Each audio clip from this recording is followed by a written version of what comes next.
Hello and welcome to Froch on Fighting with me, Carl the Cobra Froch, the former unified super middleweight world boxing champion and an Hall of Famer, just in case you didn't know. Today I'm joined by a very special guest, Big Joe Egan. We've got lots to talk about. This episode is brought to you by Cobra Casino. Enjoy.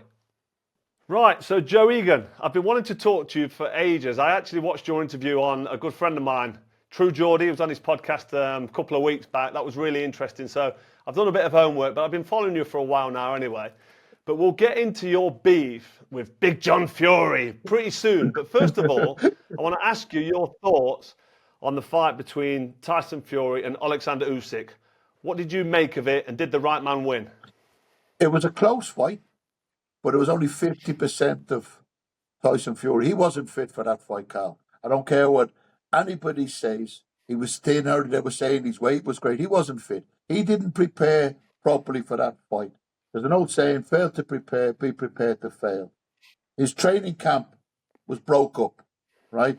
He was out in Dubai watching Ngannou and Joshua 9 weeks before the fight. 7 weeks before the fight, he's doing a press conference in Manchester without Usyk. Usyk didn't break his camp. Then 4 weeks before the fight, he's out visiting his family in Morecambe, seeing his children and stuff. Now, you were the ultimate Spartan. You know the sacrifices that you've got to make in a 12-week training camp, and he didn't make them sacrifices. Mike Tyson hasn't broke his camp for a YouTuber. You understand? That's how serious he's taking his fight with Jake Paul. But I don't think Tyson Fury took this fight serious. I think he believed the hype that his brilliance was going to beat Usyk. And yes, he is brilliant. He had flashes of brilliance in the fight, but he wasn't able to sustain the brilliance because he wasn't fit. And then he had that other Ramadan, his father, in the corner, telling him instructions over Sugar Hill and Andy Lee, who have forgotten more about boxing than he ever will know. Do you understand? And it was a comical act with John in the corner. And I think it distracted Tyson. So if he distracted him in the corner, how was he in the 12-week training camp with the distractions of his dad? If he was over talking Sugar Hill and Andy Lee in the corner, imagine what he would have been like in training camp, interrupting them. No, you do it this way, son. You do it this way, son. You know, he's bad for Tyson in the corner. He's bad for Tyson in the training camp. The Tyson that boxed Klitschko 10 years ago out in Germany, how supremely fit he was then. The Tyson that boxed Deontay Wilder in the first fight, how supremely fit was he then? The Tyson that boxed Ngannou and boxed Wallen wasn't fit in either fight. And it was the same for Usyk. He wasn't 100% fit. And he still came close. You know, there's too many men in his camp that don't stand up to him and crack the whip. You understand? And say, Tyson, you got to get out on them roads like you used to. He's an incredible engine. That man could fight. When he boxed Wilder in the 12th round, when he got put down and got up and was able to dance around in round heavyweights, dancing around in round 12 after 11 hard rounds. It's hard. Muhammad Ali days, maybe, but not these days. Fury was an exception because his engine was incredible, but his engine let him down on Saturday night because he didn't put the fuel into it in training camp.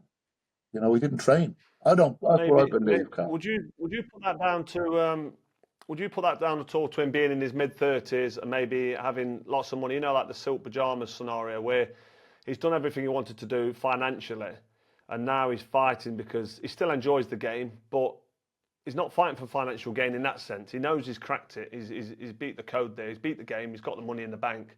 And now if that desire's going, then he's not going to have that engine because he's not working as hard in the gym. So I don't know if he can get that peak fitness back in his mid-30s with the position he's in now. So it's very complimentary what you're saying, and I agree with what you're saying. Earlier on in his career, he was fitter, he was hungry, he was faster. I said it in one of my other episodes that he threw more feints and he was lighter on his feet and he was faster, he finished stronger. Yes. But I think that Tyson Fury may be gone for good. Are you saying he can get that back I and think maybe so. have in a rematch with Usyk? If it happens, he can win the rematch. You think he beats Usyk in a rematch? I think so. If he takes it If he serious. gets himself fit, Carl, look what he was fighting for. You were there. You fought. You won them unified titles. So you know what he was fighting for.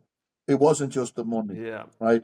he was going to be the undisputed champion, and that in the build up to his training camp, in the build up to the fight, should have been motivation enough to push him. Not the money. He's like you said, he's already got more than he can ever spend in this lifetime. But he will go down, like as I said, one of the all-time greats. Even now, what he's achieved, he's still a great heavyweight. You know, he's achieved so much, but the brilliance is there.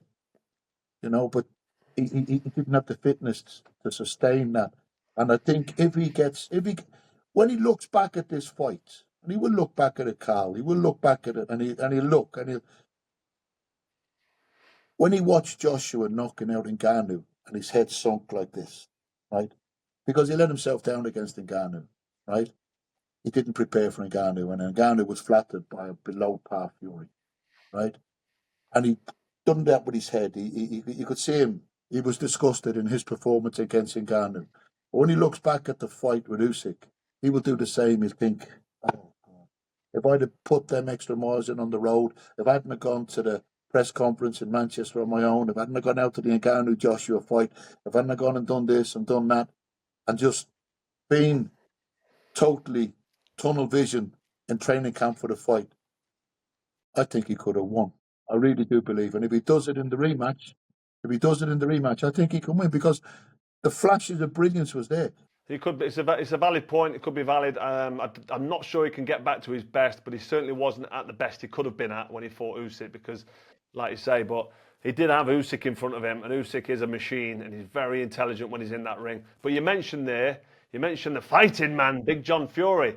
Now, he was potentially a big hindrance in the corner because there was 3 voices in that corner, and I thought that was ridiculous. He got Andy Lee, he got Sugar Hill, and then he's got his dad blowing noise in his ear hole. He needs to stay out of it. The other 2, like you've said, they've forgotten more than he knows about boxing. Yes. But whilst we're talking about Big John Fury, your background with him and your beef, just for the people who don't understand, and if you can give us a brief background on yourself, because I know you used to spar with Mike Tyson. I don't just want to skim over that like it's nothing, because you was good friends with Mike Tyson. So you've done a lot of rounds of sparring with him. There you go, a lot of sparring with him. And you're good friends with him. And then on from that, I think it started where Big John Fury challenged any man over 50 to a fight. That's my recollection of it. But you tell me where the beef began with Big John. The beef began. Me and John were friends a lot of years, Carl.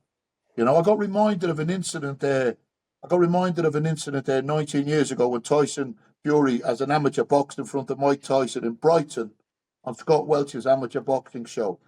And I introduced Tyson Fury to Mike. I said, this is a namesake of you, Mike. And Tyson has never forgot that. And we've been friends. I messaged him before the fight at the Decency and on the day before the fight to message me back. And I've done shows with Tyson Fury.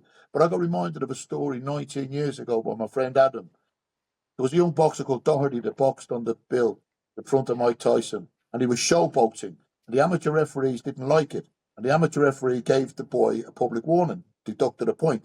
John Fury jumped up onto the ring apron, was aggressive to the referee. Scott Welch had to jump up onto the ring apron and, you know, stop him from doing any sort of attack on the referee with his verbal abuse.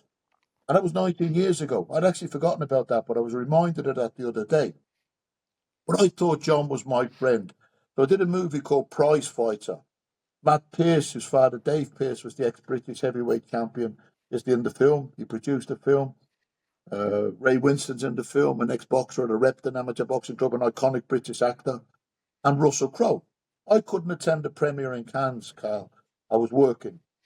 But I asked Tyson, would he attend the premiere? They were going to a premiere of Maverick in Cannes. This was on before Maverick. So Tyson, obviously with Dave Pearce being the former British heavyweight champion, he went and met Matt, and him and Matt became friends because of his father, who he was. And he went to the premiere. But while at the premiere, Russell Crowe spoke to John. And he said, there's another boxer in the film called Joe Egan. He said, do you know Joe? And instead of John acknowledging me as his friend, he said, I know Joe Egan. He said, Joe Egan is a fraud. Joe Egan is a fake hard man. I don't claim to be a hard man, Carl. And there's nothing fraud about me. The only fake thing about me, I tell people, is my tan. You know, but John Fury, to say that, but he doesn't let his sons, Tommy or Tyson, have any glory, have any credit. So why is he going to let me have any credit? Ray Winston He went, ooh. And a Matt Pearce, they were took back that a man in the greatest sport in the world, with the camaraderie, as you know, amongst fighters, the respect that boxing gives you, self-respect and respect for others. That man doesn't have any self-respect, and he definitely has no respect for others. And when Matt and Ray told me this, I thought, I'll have my say to John Fury when I bump into him. Why did he say this? Suddenly, he's on there, I'll fight any 58-year-old man on the planet. I'm the hardest 58-year-old man on the planet. No, you're not, John Fury, and neither am I. I'm far from the hardest 58-year-old man on the planet. And so is he, far from the hardest 58-year-old man on the planet. So I thought, I'll have a little bit of that. So I stood up and I said, John, you've called on a fight with any 58-year-old man on the planet. I'll step forward. I've got a personal issue with you. Let's get it on. Suddenly, he's responding with a dem or a day. And I'm thinking to myself, I've earned the right to be called by my own name in the boxing circles, Carl. I didn't achieve what you achieved. I dreamed of achieving what you achieved, as every fighter does that climbs into the ring. You know, dreams about becoming a champion of the world. I wasn't anywhere near good enough. I won Irish titles, which was a major achievement for me. But there's a great friendship and camaraderie amongst fighters. And he was calling me Absolutely. dem or they. Call me by my own name. Do you understand? And that's why it's very, very personal with me and him, Carl. Very, very personal, you know. And he's insulted you. He's insulted Carl Frampton. He's insulted Tony Bellew. World champions, supreme world champions. And I'm thinking to myself, who does this man think he is? Yes, he's the father of the heavyweight champion of the world. Even the way he describes his son, he came out of my ball bag. That's your flesh and blood. That's your DNA. Yeah. That's your that's your heavyweight champion of the world, son. You know. But with the insults that he's thrown at me and the insults that he's thrown at a lot of people, and he's bullied by antics, the way the response of the public that want to see manners put on the man, because that's what he needs, Yeah. Carl. He needs manners put on him. He isn't worthy of getting into the ring with you. He hasn't earned any right to get into the ring with you. You're a supreme world champion. Tony Bellew was a supreme world champion. He couldn't lace your boots. Do you understand? Me and him weren't I know much what good. you're saying. I say it as it is, Carl. We were just tough men. Do you understand?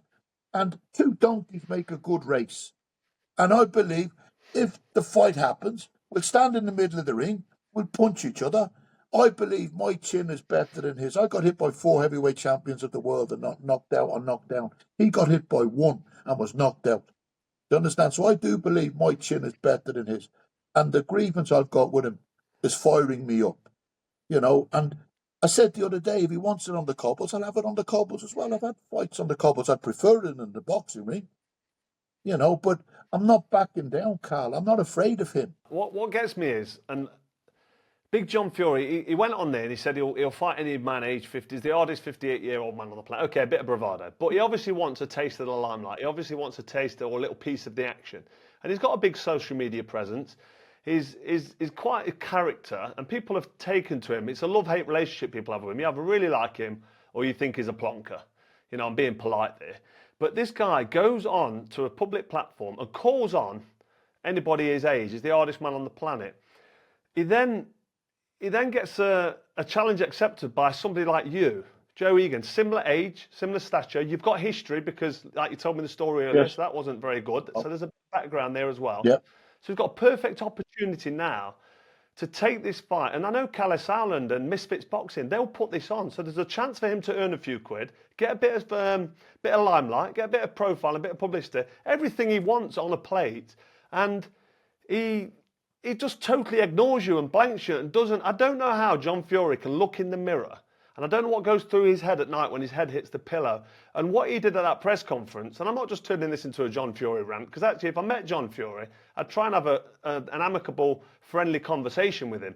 But what he did at that press conference to the smallest, skinniest man in there, and I call him a man because he was probably barely over 19, 20. Yeah. So to me, he's a kid, but he's not a kid. So I don't want people to get the wrong impression of what he did. But he headbutted a guy in the face which to me is disgusting. That's a Disgusting. really, really cheap, lousy blow. And there was an opportunity for him there to headbutt a bigger guy, and there was 2 or 3 big guys in the room, 2 or 3 right up close to him, and he walked past them, and then he picked on the smallest guy.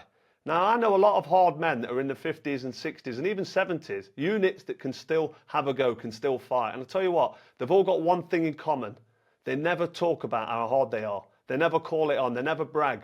So I think John Fury is a big empty vessel. Yep. I think he's been exposed. Hopefully when he sees this and he sees that you are still willing to fight him, I think people would want to see it. I think it's really interesting. Joe Egan against Big John Fury, finally settle it. I don't know what his problem is. Picking on me, Tony Bellew, like you say, Carl Frampton, it's ridiculous. But I think he needs to be quiet like he is now and maybe just go away. And maybe this fight that Tyson Fury's lost, and I've got nothing against Tyson Fury, you're right, you've been very complimentary of him. He's a fantastic talent. He's had an unbelievable career. I think his legacy is questionable. If you look at his CV, look who he's beat. He's got Klitschko and he's got Deontay Wilder. The Klitschko fight was a bit of a stink. I'm not going to rubbish him, but his CV doesn't stack up. Now he's stepped up, or he's been asked to step up to the plate, and he has done. He's fought Usyk. I don't think he'll beat Usyk. I disagree with you. I don't think he beats him in a rematch. I think Tyson Fury's best days are behind him. But back to John Fury, where is he? How can he look in the mirror? How can he walk down the street? You've got Joe Egan here telling you he'll take you on. There's money involved. You get paid on misfits. Yep. There's interest. You've called it on, Big John. And Joe Egan's here saying, I will take you on. I will fight you. Where have you gone? You've gone missing. Big John Fury, the fighting man. You're going to fight nobody because you've got Joe Egan here who wants to take you on. We want to see it. Pick the phone up. Answer the call. Turn up. Let's get it sorted. Settle it like men. Real men.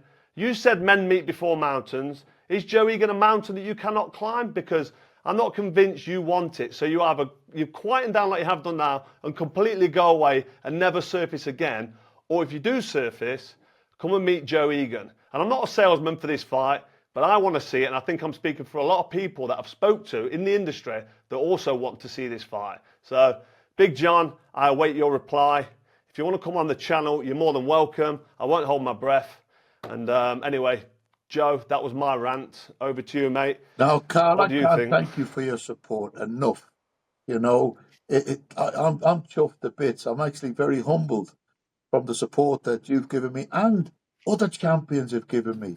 You know, to get mentioned. It's not just me. It's not just me. There's lots of people out there. David Hay, I was speaking to him a couple of days ago. David Hay said, what great It was great. It was great. I've watched it a few times. I've watched you a few times talking about it, and I'm very, very. I'm humbled. When we talk about Mike Tyson earlier, Mike Tyson used to cry before the fight. Cry? I was in the dressing room with him. He used to be terrified, Carl. He used to be terrified. I'm thinking to myself, this is a fighting machine, because it was a machine of a man. It was a fighting machine. It was the ultimate fighting machine. Oh my God, Carl! I do tell people, see if Mike Tyson missed you with a punch, you'd get pneumonia from the draft. You know, he was just a powerhouse. And when I got to train with him, when I got to meet him, I wrote to people. I wrote to Steve Collins, one of the guys I wrote to, sent the postcards. We were 17. I said, I'm training with the future heavyweight champion of the world. I knew at 17 how special he was. You know, Cut's seen it in him as a young boy. I seen it in him at 17. And I do believe that we never saw the best of Mike Tyson, because when Cut died, the best of Mike Tyson died with him. Absolutely. He could have ruled the world. I'd agree with that 100%. He could have ruled the world for a long time. He was minded by Cuss.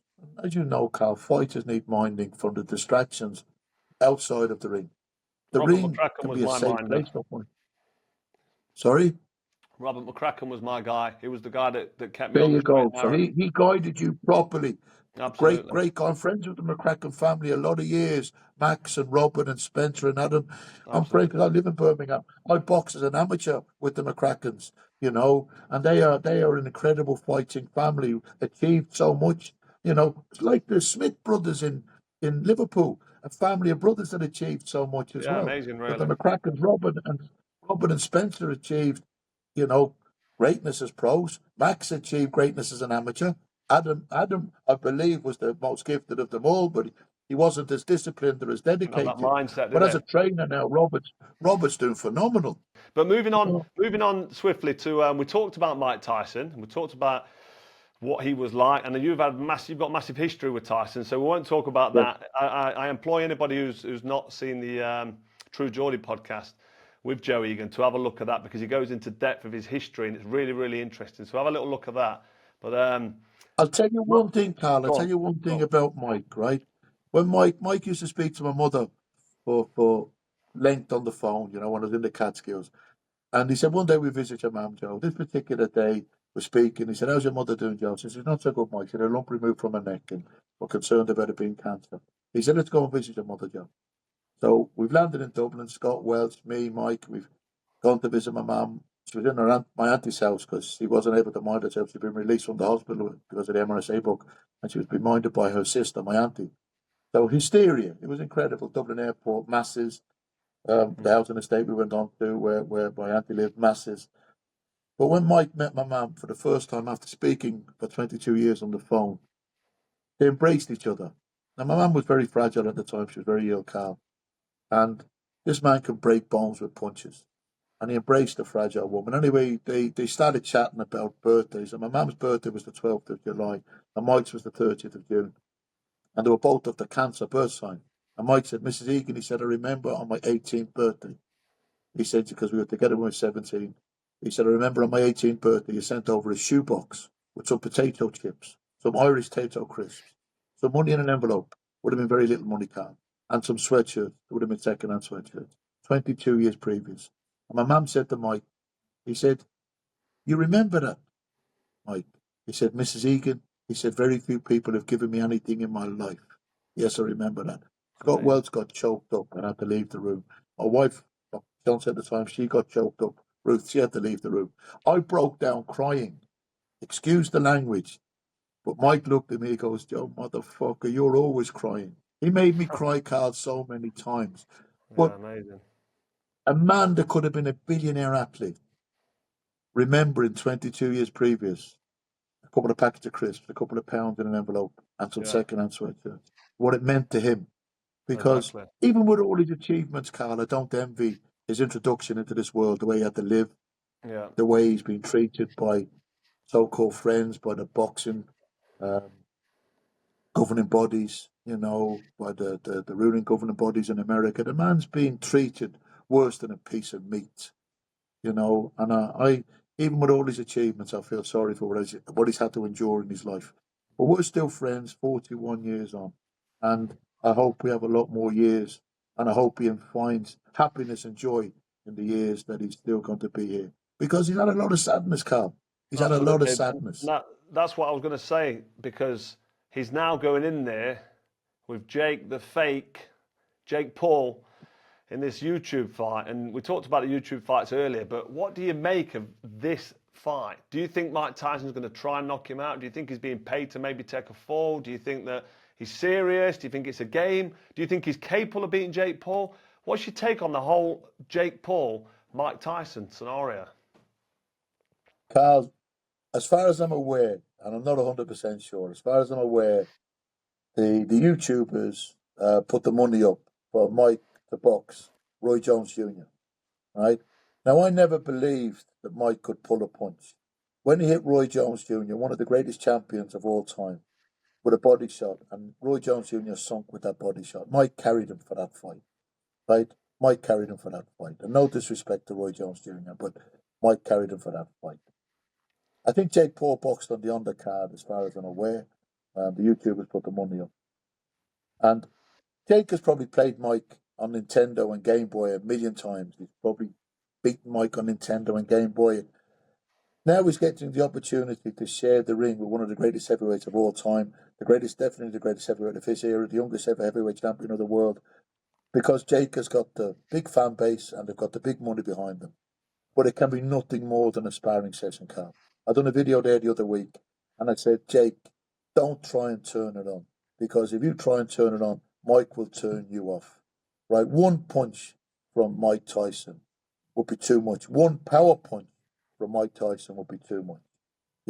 He could hurt Jake Paul. But it'll be a sparring session, and Mike will, I believe, Carl, pull his punches.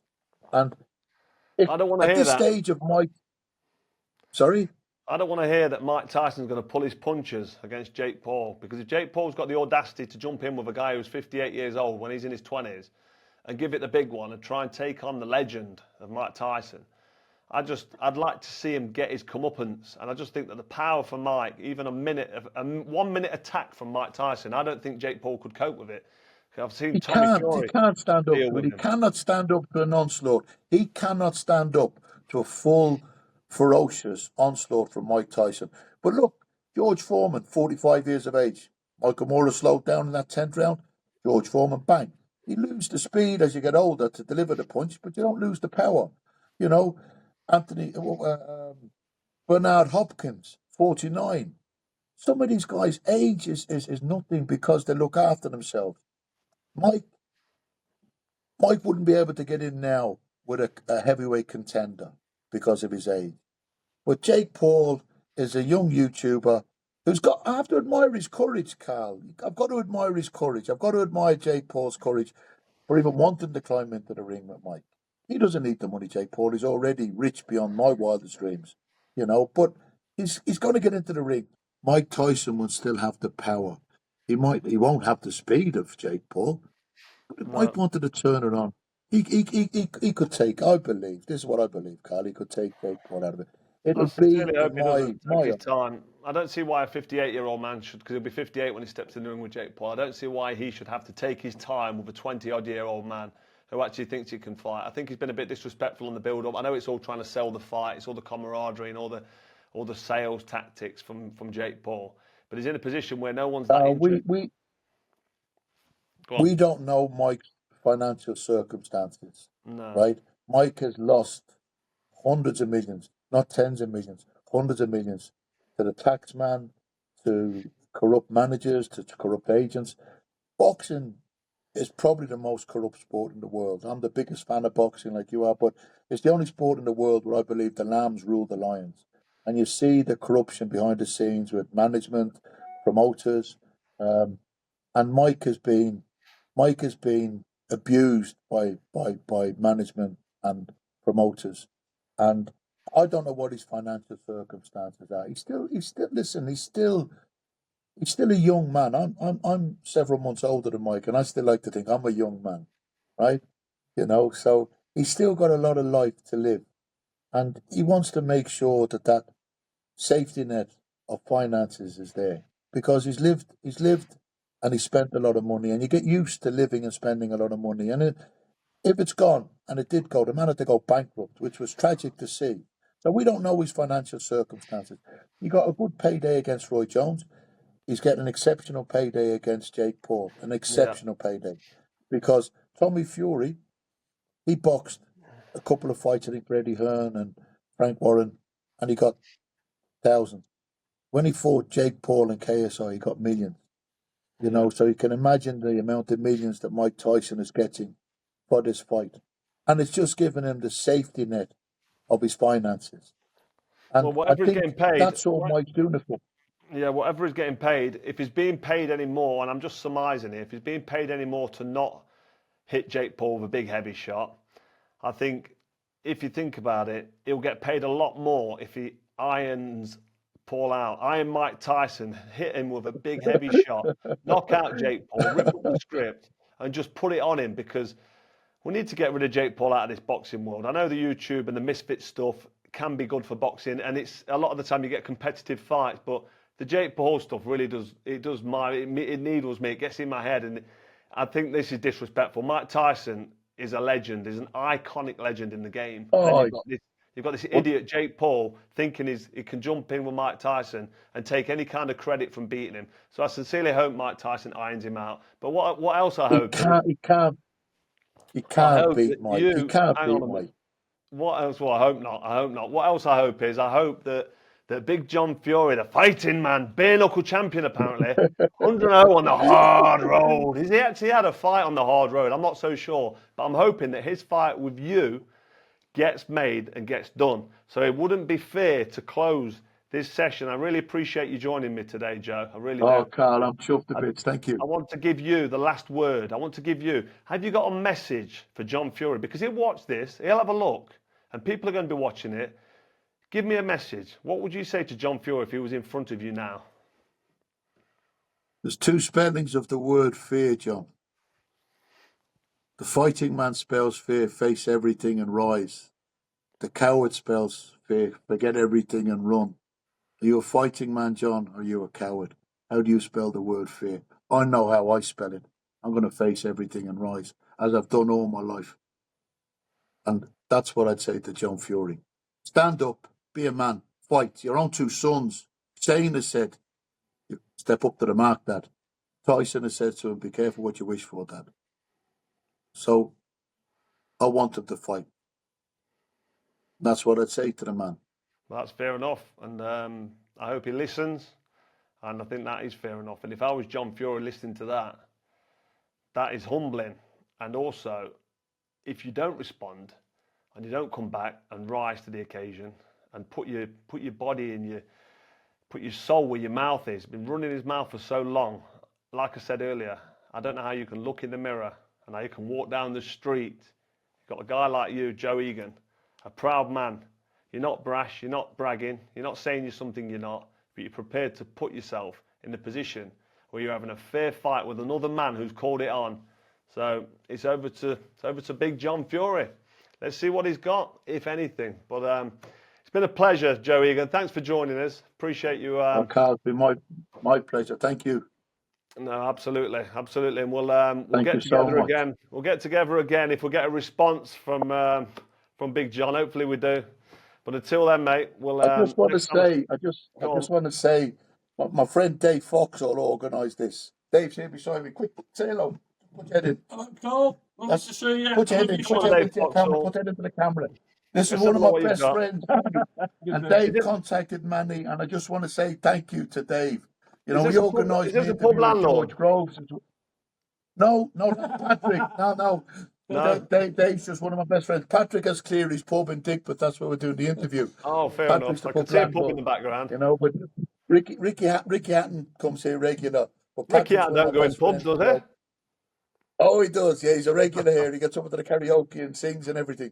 Good You know, lad. so that's great fun. But Dave organised the George Groves interview as well, and I'm with you and George in Hull for Tony Booth soon. Oh, You're really? doing your yeah. Oh, You know. good. I'll look So forward to I'm meeting you really there looking then, Joe. forward to that. I'll I'll look look forward forward to a Carl as well. Thank you so much for today. Pleasure, mate. No problem at all. Thank you for coming on Froch on Fighting. I appreciate it, and we'll definitely catch up soon, Joe. I'll see you at that show in Hull. So that's it for another episode of Froch on Fighting. I'll tell you what, that was a great chat, wasn't it, with Big Joe Egan. That was the first episode, actually, since hitting. We smashed through, actually, the 100,000 subscriber mark. So I just want to say to all my subscribers, all the people that tune into this channel and listen, like and share, I really appreciate it. Thank you very much from the bottom of my heart. I was saying to my producer, I put the work ethic, what I put into boxing, that got me to the world titles, that got me to them big stadium fights. I put that work ethic into everything I do, and I'm taking this YouTube channel very seriously, as I think you all know. You all tuned into my Froch Long the other night, and the feedback that I get is just brilliant. But I just want to say thank you very much for supporting me and subscribing. If you haven't already, hit subscribe, and we're just going to get bigger and better. See you next time.